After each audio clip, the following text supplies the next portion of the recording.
Noong August 19, isang CCTV footage ang lumabas na nagpakita kay Mina Jose sa loob mismo ng Senado. Mula noon, maraming tanong ang agad na lumutang. Bakit siya nandoon? Ano ang tunay na dahilan ng kanyang pagbisita? At higit sa lahat, may kinalaman ba ito sa sinasabing SOP o Standard Operating Procedure na binabanggit sa mga proyektong pinupondohan ng gobyerno? Dahil dito, humarap si Mina Jose sa harap ng Blue Ribbon Committee upang ipaliwanag ang kanyang panig. Sa kanyang testimonya, buong kumpiyansa niyang ipinakilala ang sarili bilang kinatawan ng WJ Construction. Una, nagpasalamat siya kay Honorable Senator Panfilo Lacson, ang chairman ng komite. Pagkatapos, malinaw niyang sinabi ang kanyang layunin. Linisin ang kanyang pangalan, gayon din ang pangalan ng kanilang kumpanya at ng iba pang nadadamay sa usaping ito. Malinaw ang kanyang paninindigan. Hindi po ako kailanman nakisangkot sa anumang ilegal na gawain, sabi niya. Hindi po ako nagbigay o tumanggap ng pera mula sa sinumang opisyal o kawani ng gobyerno at lalo na hindi ko po nagawa ito kasama si Bryce Hernandez. Dagdag pa niya, may matagal ng reputasyon ng WJ Construction na hindi kailanman nagpatupad ng ghost projects o substandard projects. Upang pagtibayin ang kanyang salita, nagsumite pa siya ng affidavit noong September 17 na naglalaman ng lahat ng kanyang pahayag. Ipinaliwanag din niya ang kasaysayan ng kanilang kumpanya. Noong 1998, nagsimula ito bilang sole proprietorship na pag-aari ng kanyang asawa. Pagsapit ng 2021, ito ay naging one-person corporation. Ang kanilang pinakahuling proyekto mula sa Department of Public Works and Highways ay isang flood control project sa Manila noong 2023 na nagkakahalaga ng 24 million pesos. Ngunit ang pinakamainit na usapin ay ang kanyang pagpunta sa Senado noong August 19. Kinumpirma niyang totoong naroon siya. Ang dahilan, ayon sa kanya, ay ang imbitasyon para sa isang ocular inspection ng isang proyekto sa opisina ng isang senador. Sa simula, ayaw niyang pangalanan kung sino, ngunit kalaunan ay sinabi niyang ito ay si Senator Erwin Tulfo. Ang naturang proyekto umano ay pagkukumpuni ng beranda sa opisina ng senador dahil madalas itong bahain tuwing umuulan. Nang siya ay tanungin, si Senator Erwin Tulfo ay nagbigay din ng pahayag. Nalaman lamang niya ang tungkol sa WJ Construction mula sa kanyang mga staff. Ngunit nang mabanggit ang pangalan ni Mina Jose sa testimonya ni Bryce Hernandez, agad niyang ipinag-utos ang pagkansila sa lahat ng kontrata ng WJ Construction. Upang patunayan ito, ipinakita niya ang mga memorandum na may date na September 9, September 11 at September 18. Ang mga dokumentong ito ay nag-aatas ng pagtigil ng refurbishment project, pagsusumite ng incident report mula sa kanyang mga empleyado at pagpapatupad ng bagong gate pass at visitor pass policy. Hindi lamang iyon, kasama rin niyang isinumite ang mga kaukulang dokumento at ang CCTV footage bilang ebidensya. Muli namang nagbigay ng paglilinaw si Mina Jose. Isinalaysay niya kung paano siya nakapasok sa Senado. Una, nagparehistro siya sa entrance, dumaan sa bag at body scan at sinuri ang kanyang identification card. Pagkatapos nito, nagtungo siya sa opisina ng Blue Ribbon Committee. Doon niya nakasama si Beng Ramos, isang staff na kanyang tinutulungan sa paghahanda ng sample proposal. Ayon pa kay Mina Jose, gusto rin niyang makita ang ilang kaibigan. Partikular na si Beng Ramos na matagal na niyang kakilala at may karamdaman. Mula roon, nagtuloy siya sa opisina ni Senator Erwin Tulfo para sa ocular inspection. Subalit, kabaligtaran ang inilantad ni Bryce Hernandez. Ayon sa kanya, si Mina Jose umano ang nagsilbing conduit para sa tinatawag na obligation o advance payment na nakalaan para sa mga project proponents. Binanggit din niya ang ugnayan ni Mina Jose kay Beng Ramos na ikinabit naman sa pangalan ni Senator Jinggoy Estrada. Dito lalong tumindi ang tensyon. Mariing itinanggi ni Mina Jose ang lahat ng paratang. Sinabi niyang wala siyang dinalang SOP, wala siyang perang iniabot kanino man, at ang kanyang mga text messages kay Bryce Hernandez ay pawang tungkol lamang sa joint venture documents, hindi tungkol sa anumang bayaran. Sa puntong ito, nagsalita si Senator Jinggoy Estrada. Madiin ang kanyang pahayag. Si Beng Ramos ay hindi kailanman naging staff ko. Anya, ang anumang pag-uugnay kay Beng Ramos bilang bahagi ng kanyang opisina ay isang kasinungalingan. Ngunit nanatiling bukas ang tanong, May mga text messages na nagpapakita ng pangalan ni Beng Ramos at ng WJ Construction. Nagkaroon ng malinaw na salungatan sa testimonya ni Mina Jose at ni Bryce Hernandez.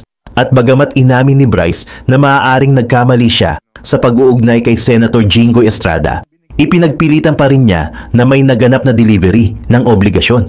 Sa huli, kinilala ng Senado ang kalagayan ni Beng Ramos.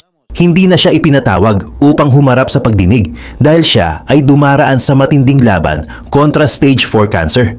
Isa itong masakit na realidad na nagbigay ng bigat sa buong usapin. At dito, nagbukas ang mas malalim na tanong. Sino ang tunay na nagsasabi ng totoo? Si Mina Jose na mariing itinatanggi ang lahat ng aligasyon? Si Bryce Hernandez na naninindigang may delivery ng obligation? O may iba pang pangalan at detalye na hindi pa lumalabas sa pagdinig? Isang kwento ng pagtutunggali ng testimonya, ebidensya at reputasyon. Isang kwento na hanggang ngayon ay patuloy na nagiiwan ng matinding katanungan sa loob ng Senado at sa mata ng publiko. Naniniwala po kayo? Opo, Mr. Chairman. Kailangan po ninyong makita yung kabulukan ng sistema. Kaya po kanina nalulungkot ako sapagkat wala dito si Yusek Cabral. Alam po ba ninyo na si Yusek Cabral ay nag-text kay Senator Soto? Opo, nakita ko po yung privilege speech po ni Senator Lacson na pinakita yung text message. Concentrate po tayo sa text niya kay Senator Soto. Yung po'y ginawa niya nung kami po ay ma-proclaim bilang senador. Tinanong po ba niyo siya kung bakit niya ginawa yun?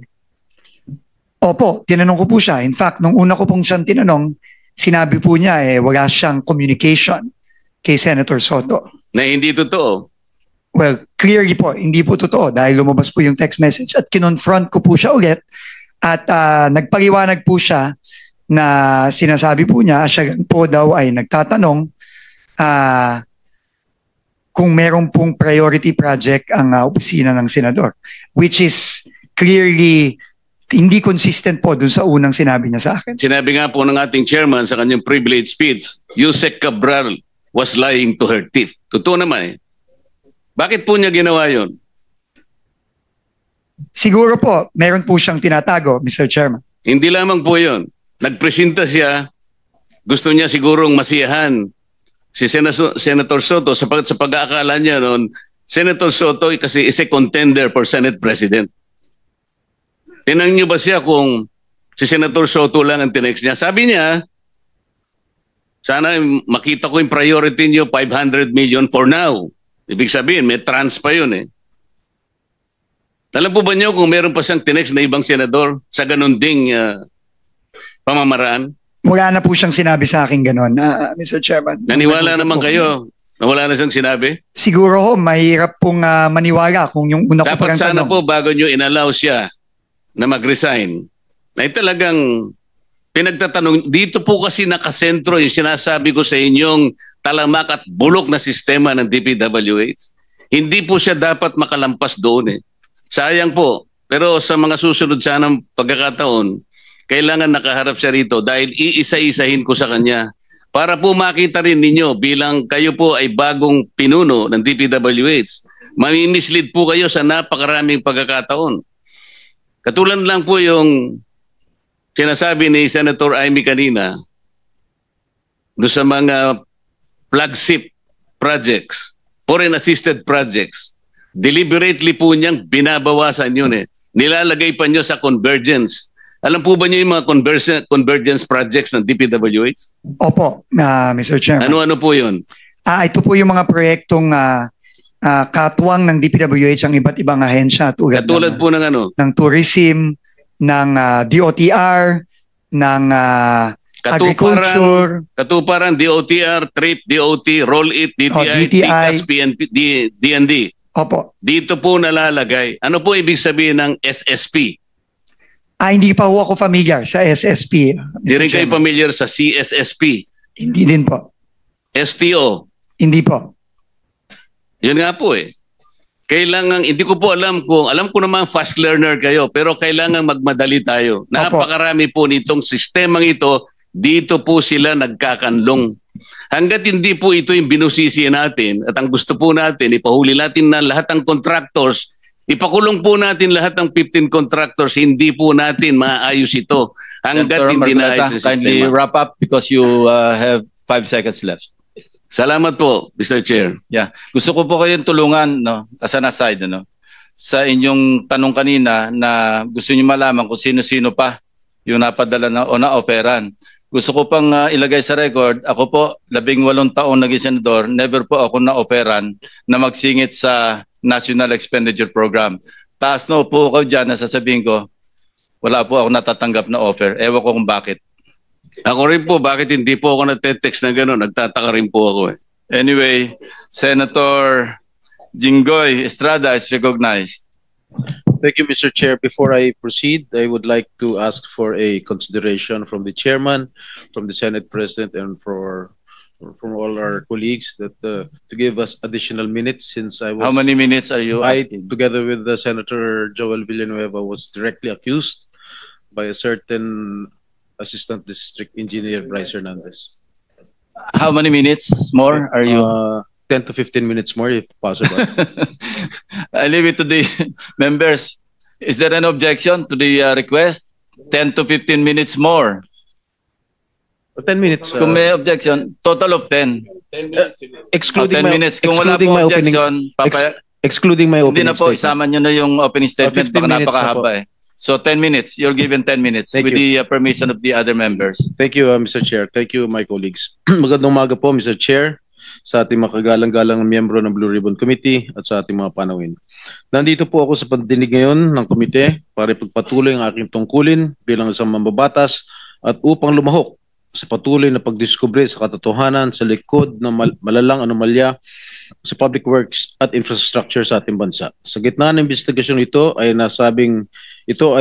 ang nasabing anomalya tungkol sa flood control projects at di umano'y partisipasyon o sa buwatan ng DPWH at iba pang mga opisyal na gobyerno, private contractors at miyembro ng Kongreso na isang malawakang pagnanakaw sa kaban ng bayan.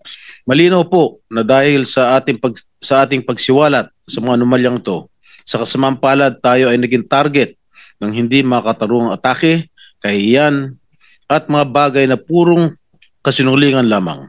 At ito ay dahil lamang sa mga paratang na isang witness, si former Assistant District Engineer Bryce Erickson Hernandez, na siya rin kilala bilang Marvin Santos de Guzman sa mga kasino kung saan siya nagsugal at naglustay ng pera ng bayan na nagkakahalaga ng daang milyong piso. Ginawa niya lahat na ito habang pinupuno niya ang kanyang sariling bulsa at pinupundahan ang kanyang marayang pamumuhay. Alam kong kahit paano ay makaka-relate po kayo sa sitwasyon na ito, Ginoong Tagapangulo, dahil kayo rin po mismo ay nakaranas na maging target way back in 2001 when a certain Ador Mawanay who was masquerading as a whistleblower ay tila nilin lang ang publiko sa kanyang maligaw at maling pahayag. Sa isang kakaibang pagbago ng kapalaran, this representation na masigasig na naghahanap at naglalantad ng katotohanan tungkol sa mga anomalyang ito ay naging punteriya ng mga kasinungalingan. Ako po ay inaakusahan ng isang taong nahaharap mismo sa mabibigat na aligasyon. Someone whose testimony is riddled with inconsistencies and denials which cast serious doubts about his credibility. Nandito ako ngayon para harapin ang nag-akusa sa akin at hamunin siya na ulitin at patunayan sa harap nitong Blue Ribbon Committee at sa harapan ko lahat ng kasinungalingan ng binitawan niya under oath sa House Tricom Committee hearing. Sa huling pagdinig ng Blue Ribbon na nangyari isang araw bago ang pagdinig ng Tricom, I moved to cite him in contempt. This committee, finding him indeed to be lying under oath, ordered his detention. Nandito rin ako ngayon para ipakita sa lahat ng naniniwala sa kasinungalingan ni Bryce Hernandez na talagang walang katotohanan o basihan ang kanyang di umano'y takot na may balik sa Senado. I have been a member of this institution and I have participated in many controversial investigations for so many years. Gayunpaman, wala makapagsabi na ang Senado o sino man sa mga miyembro nito, past or present, ay pinahintulutan ng sino mang witness under its watch maging threatened, intimidated, influenced o di kaya exposed sa kahit anong pisikal na panganib. I will leave for now to the chairman and other members of this committee the task of probing deeper into the credibility of Bryce Hernandez, if he still has any. His accusations against this representation and Senator Joel Villanueva and other falsehoods he dared to spread under oath into the records of the House of Representatives, yet suspiciously withheld from this committee. I do this to give Bryce Hernandez all the leeway to hang himself with his chain of lies, and so as not to burden this committee with my being among his or his handlers' targets. Hindi man natin mapapaamin ang mga taong sadyang sinungaling, na kahit harap-harapan mo silang kumprontahin, ay magsisinungaling pa rin. Naniniwala ako na mapapalabas din natin ang katotohanan. Ang katotohanan na nagkamal ng pondo mula sa kaban ng bayan, ang makatulad ni Bryce Hernandez na walang pakialam sa pagkakalugmok ng ating mga kababayan sa pinsalang dulot ng baha at kalamidad. Hindi ako matitinag ng mga kasinungalingan na naglalayong ilihis ang atensyon ng publiko mula sa katiwalaan bumabalot sa mga flood control projects. Buo ang aking loob na sa bandang huli, ang katotohanan ang mananaig at ang akusasyon laban sa akin ay malalantad bilang walang saysay na paninira. We're all seeking the truth, to exact accountability, and to safeguard the trust given to us by the Filipino people who elected us. They deserve and demand no less. Okay, I will proceed now with my questions, Mr. Chair. Tatanungin ko muna si Ms. Mina Elampar Jose. Una-una, kanina lamang ako nabigyan po ng kopya ng inyong sinumpaang salaysay. Meron lamang akong ilang katanungan upang malaman ng taong bayan ang katotohanan sa likod ng kasinungalingan ni Bryce Hernandez laban sa akin. Okay? For the record, ano po ang kumpletong pangalan ninyo? Your Honor, if I may, can I have please a short statement? I hope you will not deduct it from my time. Oh, hindi. Kasi yung responses hindi kasama. Go ahead, please. Yes, Your Honor. Yes, I am Mina Jose, and I am appearing before this committee in my personal capacity, and as a representative of WJ Construction. I came before this committee with humility and respect to share the truth. First of all, I thank the committee through the leadership of our chairperson, Honorable Senator Panfilo Lacson, for giving me this opportunity to explain my side. Today, I wish to clear not only my name, but also the name of WJ Construction and those personalities who have been unfairly dragged in this controversy. I wish to clearly state first that to the best of my knowledge, Beng Ramos is not and have never been a staff of Senator Jinggoy Estrada or any senator or congressman. I have known her only as a staff of the Blue Ribbon Committee, particularly the Broom. And as far as I know, Beng is a dedicated government employee who has never been involved in any controversy, especially in this anomalous flood control projects that Ate Bryce mentioned in the congressional hearings. And as for myself, I speak from the depth of my heart that I have never engaged in any illegal activity. I have never given nor received any money from any public official or government employee, including this Mr. Bryce Hernandez. Thus, I strongly deny his accusations, the baseless and malicious accusations he threw against me and WJ Construction during the congressional hearing. WJ Construction, which my partner and I have devoted decades of honest work to build, has always stood on the strength of its good reputation. We have completed numerous private and government projects, no ghost projects, no substandards. Our clients can attest to the quality of the work and the integrity with which we conduct ourselves. Everything I know and all that I can share in this hearing, to the best of my knowledge, have been fully narrated in the affidavit that I have submitted to the committee. I am here today to affirm those truths, to to defend my integrity and to stand firm for the good name of WJ Construction, which represents not only my family's livelihood, but the honest labor of the many people who have worked for us. I'm sorry, Your Honor. So emotional. Thank you so much. Thank you, Ms. Mina. Itong affidavit dated September 17, ito ba'y malaya mong ginawa at walang nagpwersa o nananakot sa'yo para gawin ito?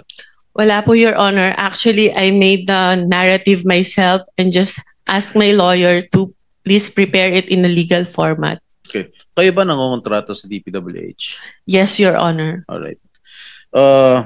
Ang WJ Construction ay negosyo nyo. Tama po ba? Yes po.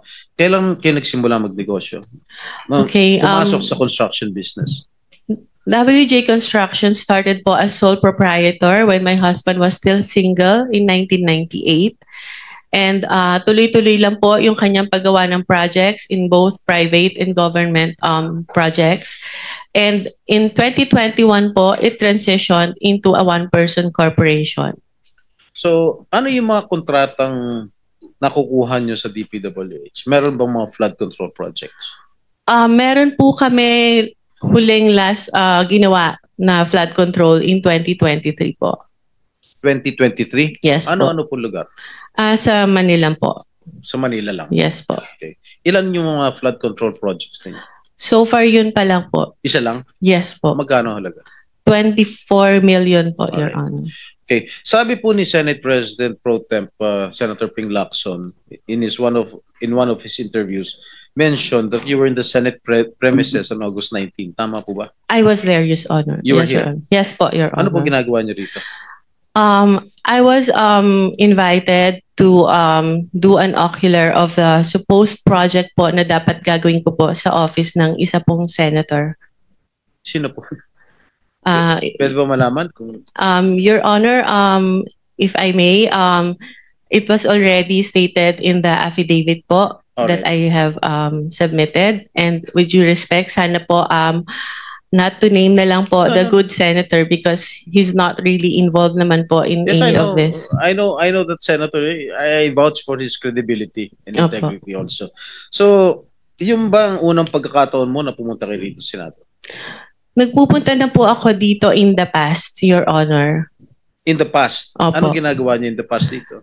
Matagal na po yun, nung senator pa po yung ninong ko, si Joker Arroyo. Kasi po, bumibisita po ako sa kanya and yung mga kaibigan ko po sa Broome. So, sino-sino mga pinupunta? Senator Jinggoy, in fairness to all the senators, not only those present here, I would suggest that Ms. Jose or Mrs. Jose should identify kung kaninong office siya nagpunta. Okay. Senator Erwin Tulfo po. Ano po naging sadya niyo sa office niya? Meron po kasing problem yung terrace ni Senator Erwin na binabaha po siya, lalo po pag umuulan. So, ako po yung na-refer na contractor nung staff niya na kung pwede po tingnan namin gawa ng solusyon and mag-suggest po kami sa kanya. Yes, Mr. Chair. With the permission of Senator Estrada? With the permission of His name has been mentioned. I think we owe it to him. No? Mr. Chair, the only time that I learned of the Double J construction was through a staff of mine na recommended me this group to fix my veranda on the 5th floor, Mr. Chair. But when upon learning her name was mentioned by Engineer Bryce, we immediately requested to cancel all contracts with WJ, where I specifically ordered to terminate our office refurbishment project with WJ. And also, that was on September 9, Mr. Chair. And then on September 11, I issued another memo asking for an incident report to all concerned employees, specifically the friend of the WJ Construction, Mina Jose. And on September 18th, I passed an internal policy for gate pass and visitors pass requests na wala po muna kami tatanggapin ng mga bisita because of that. Mr. Chair, this representation is willing to submit all the documents The memo stated dated September 9, memo September 11, memo September 18, and of course the drawing submitted by Ms. Mina Jose for the refurbishment of my veranda on the 5th floor. Also, some contracts we're willing to submit for in this committee, Mr. Chair. Thank you. Mrs. Jose, meron pong sinabit sa aming opisina yung Director General, CCTV footage. So gusto ko lang malaman din para sa kaalaman ng lahat. Bukod sa opisina ni Senator Erwin Tulfo, saan po pa kayo nagpunta? Meron pa po akong pinuntahang office. At sabi ko nga po, may mga kaibigan po ako sa Broome na tinext ko na papunta ako ng Senate and I want to see them. Can we flash on the screen yung footage, yung CCTV? Linawin mo yung Broome. Ano yung Broome? It's the Blue Ribbon Oversight Yes, Office hindi Management, alam Your ng Honor. public. Masusundan na lang natin ito, no? Ano sa third floor na ba ito? Doon muna sa ground floor. August 19. Yeah. August 19, correct. Sige po, habang tinitingnan nyo, kayo na yung magkakwento kung ano yung flow ng events nung kayo dumalaw dito. Anong Okay, oras? so from Okay. the lobby po, nagsabi po ako na I have a permit to enter the Senate, and then tinanong po yung pangalan ko, hinanap po nila sa computer, and then nung na-confirm po nila, sabi nila, umakyat ka na sa second floor, dun ka mag-register. So pag akyat po, nakikita nyo po, meron pong separate na bag and body scanner where yung mga guest po dapat mag-pass through muna doon. After po nun, pupunta po sa logbook area, ilalag nyo po yung pangalan nyo, yung phone number nyo, taga saan kayo, and kung saang office kayo pupunta. And hitingnan po kami ng ID to verify kung kami po talaga yung nasa list. And that's what I did, Your Honors. Ito po, sa third, yan na yung pumunta kayo sa Broome, di ba? Yes Sige, po. sige, tuloy nyo lang. Yeah, so dahil nga po nakita ko na yung elevator is cramped and dalawa lang po yung para sa mga senators, isa lang po yung sa guests, and natatakot ako na pumasok sa cramped elevator because I don't have my mask. I took the stairs po. And dumaan po ako kay Beng. Inuna ko po muna siya dahil sa totoo lang po, nakiusap po ako sa kanyang mag-prepare or mag-print ng sample proposal na i-attempt ko po sanang i-present kay Senator Erwin. So dumaan po ako doon briefly. Nagpicture pa nga po kami, and I texted my other friend sa Broome who was at that time in the session hall to tell her na, hey, nandito na ako. So after po noon, umakyat na ako dahil nagagalit na po sa akin yung staff ni Senator. Bakit daw po ang tagal ko? Sandali lang daw po si Senator para explain sa akin kung ano yung gusto niyang gawin. So umakyat na po ako sa office ni Senator Erwin Tulfo. Mr. Chair, may I also add that we'll be submitting a screenshot of the text message between my staff and Ms. Mina Jose. Where was she during that time? Dahil doon po sa text message, sinabi niya dumaan pa sa Broome. At meron din po akong letter sa staff ko asking her bakit dumaan sa Broome.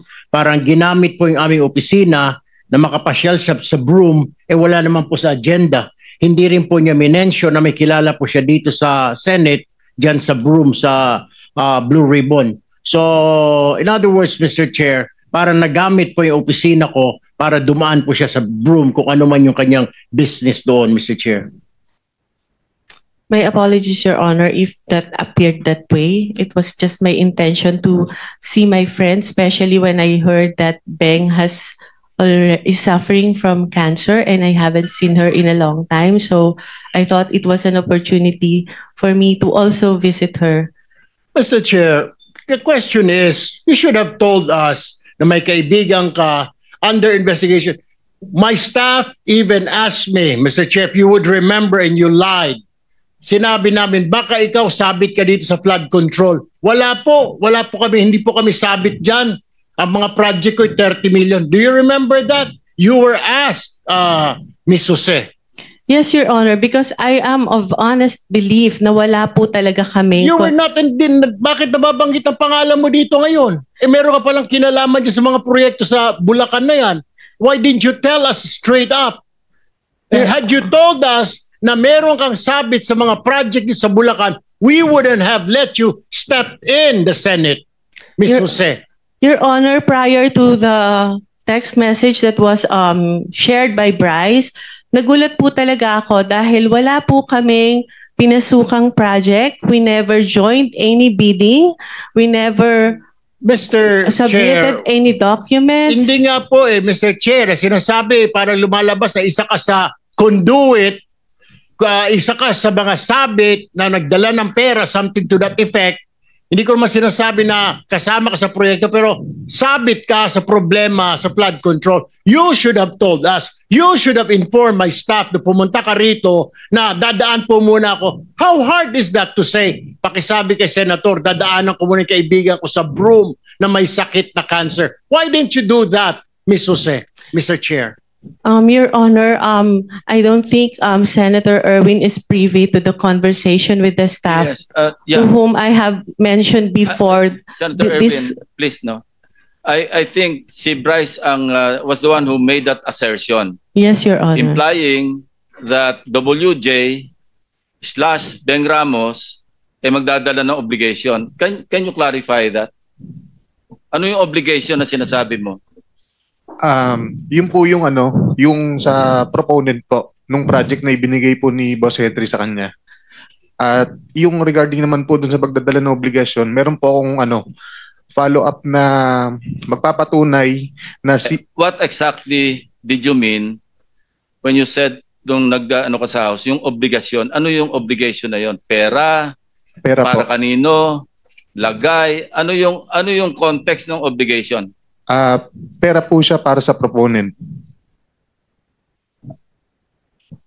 Ano yung sabihin? Lagay para sa proponent? Yung advance po. Opo. Advance para yung sa parang proponent? bayad po para dahil nakuha na yung project na yun. Mrs. Jose? Your Honor, I don't know what he was talking about because the context of that message is about giving him documents for a supposed po dahil hindi natuloy na joint venture. If I may, Your Honor, in my affidavit. Wait for a while. And pag sinabi mong proponent, you were directly linking Senator Jinggoy, di ba? As the proponent. Ay, hindi Kasi po. minention mo yung Beng Ramos na sinabi mo, stop siya ni Senator Jinggoy. Yes. So that was the implication. Pag sinabi mong magpapadala o ipapadala yung obligation sa WJ, Beng Ramos, and then nung tinanong ka, sino si Beng Ramos, stop ni Senator Jinggoy, di ba? Yes po. So yun ang ini-imply mo na yung obligation na sinasabi mong para sa proponent para kay Senator Jinggoy. Hindi po, Your Honor. Ano yun? Sino yung proponent ngayon? Ibang project po yung hindi po galing kay pinagdugtong mo Senator kasi Jinggoy. Anyway, sige, please continue, Mrs. Jose. If you remember po dun sa shinare niya na text message, nagpakilala lang po ako na Mina, WJ Construction, Beng Ramos, for him to know na nakuha ko po yung number niya kay Beng Ramos. And nag-usap po kami, nagpakilala ako as contractor, nagtanong po ako sa kanya kung ano po ba yung, to have an overview kung ano po yung mga projects na meron po sa kanilang district nung sinabi niya po na siya ay taga Bulacan. So nung sinabi niya po... Ito yung thread ninyong dalawa. Sige, tuloy mo lang. Yes po. Nung sinabi niya po na mostly flood control, tinanong ko po kung ano po yung category na required nila. Ang sabi niya po, at least small A. Sabi ko po sa kanya, hindi po pala kami pwede because our flood control category is only small B. So baka hindi na po kami tumuloy. And he suggested po na pwede pa rin naman through a joint venture agreement, which is naman po normal na kalakaran sa construction sa DPWH na if you want to participate in a project na hindi ka qualify, you can do a joint venture with a license na qualified po doon. So our agreement was that, but sa kanya po, bibigyan kita, ipapakilala kita doon sa contractor na qualified, but all the expenses, sabi niya, for the processing of the joint license agreement will be for your account. So ako naman po nag-agree, no? And yun po yung conversation namin. Nasabi ko, sige, ipapadeliver ko dyan yung mga document through my staff.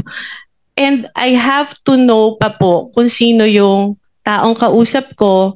Kaya medyo, ano pa rin po ako medyo cautious pa rin po ako. I want my staff to go there para makilala po siya at kung sino yung contractor na sinasabi niya. Mr. Chair, may Mr. Chair? I interject? Mr. Chair? Yes, Senator With the Marcoleta. permission of Senator. Bryce, nung nag-testify ka sa House, matibay yung salita mo na si Miss, ano pangalan? Mina po. Mina, ay magdadala ng pera sa proponent. At ang binanggit mo sa House, si Senator Jinggoy.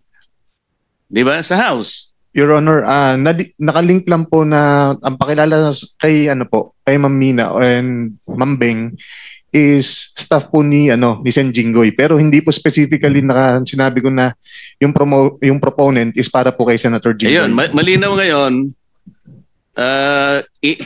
Ina-attribute mo lang bale kay Senator Jinggoy dahil staff niya si Beng, tama? Hindi po. Ibang projects po yung sinasabi ko na nakatag po kay Senator Jinggoy. Hindi po yung specifically noong 2022. O iba na naman ang sinasabi mo. Ito munang isa-isa lang. Nag-iiba ka na naman ng ng salita. Excuse Sa me, House, with Senator Marcoleta, with the indulgence of the other members, we are suspending the one follow-up question because of the sensitivity of this issue. Okay. We want to resolve this and get to the bottom of this. So, with your indulgence, baka pwedeng suspend natin yung one follow-up question. Mag-freewheeling muna tayo. Sandali. Thank you. Thank you, Mr. Chair. So, pero malinaw, merong magdadala, sinabi mo. Ang magdadala si Miss Mina, tama? It's either Miss Mina or Beng Ramos po. Pero merong dadalhin, di ba? Yes po. Malinaw na malinaw yon. Walang Opo. problema doon. Wala pong problema. Ngayon, doon. sinabi mo na hindi naman pala si Senator Jinggoy. Specifically, hindi po si Senator Jinggoy. Kanino kaya yon? Proponent lang po ang sinabi sa akin ni boss. Sino nga? Sino yung proponent? Wala, naka-blind po ako doon kung sino pong proponent po. Blind siya kung sino proponent, pero nung nag-testify ka sa House, tahasan sinabi mo, ako at si Senator Joel Villanueva ang pinangalanan mo.